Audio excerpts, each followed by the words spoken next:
কুরআন মাজিদের একমাত্র সূরা যেখানে রমজান সম্পর্কে আলোকপাত করা হয়েছে সূরাতুল বাকারা।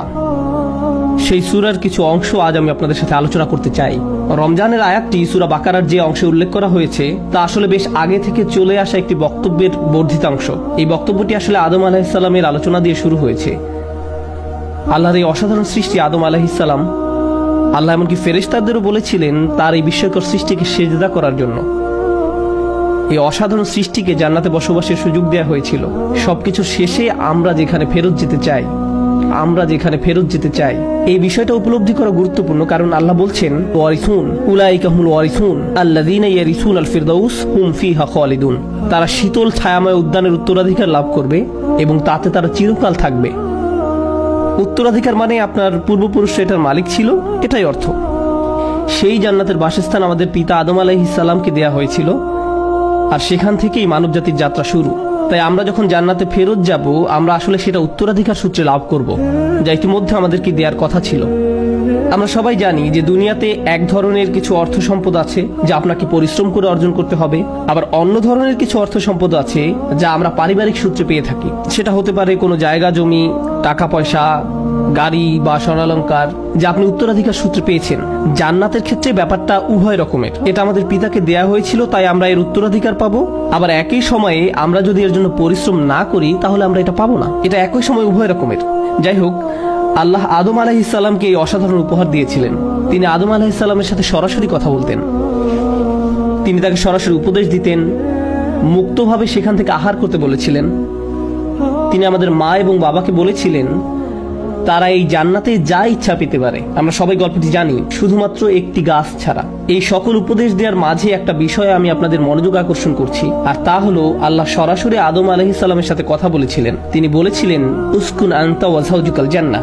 সরাসরি কথা বলেছিলেন, তুমিও তোমার স্ত্রী জান্নাতে বসবাস করতে থাকো। আর জান্নাতের ব্যাপারে আল্লাহ বলছেন ইনদা সিদরাতিল মুনতাহা ইনদাহা জান্নাতুল মাওয়া। জান্নাতের অবস্থান অনেক উপরে। আর এই পৃথিবীকে আরবিতে বলা হয় দুনিয়া। দুনিয়া শব্দটি আদনা শব্দের স্ত্রীবাচক রূপ, যার অর্থ হচ্ছে নিচ। অর্থাৎ এই দুনিয়ার জীবন হলো সবচেয়ে নিম্নমানের জীবন। এখান থেকে আপনি শুধু উপরে যেতে পারবেন। আর উপর হলো জান্নাতের অবস্থান। জান্নাতের অবস্থান অনেক উচ্চতে। সূরা আন-নাজমে বলা হয়েছে এর অবস্থান আল্লাহর আরশের ঠিক নিচে। আমি যা বলতে চাচ্ছি, আদম আলাইহিস সালাম যে শুধু সরাসরি আল্লাহর সাথে কথা বলতেন তা নয়, তিনি আল্লাহর খুব নিকটেও ছিলেন। জান্নাতের নিয়ামত শুধু গাছপালা আর খাবার দাবারের মাঝে সীমাবদ্ধ নয়, বরং জান্নাতের এক অপার বিস্ময়কর নিয়ামত হলো আল্লাহ সুবহানাহু ওয়া তাআলার সংস্পর্শ। এটি জান্নাতের সবচেয়ে অসাধারণ নিয়ামত। তারপরেও আদম আলাইহিস সালাম এক ভয়ঙ্কর ভুল করে ফেললেন।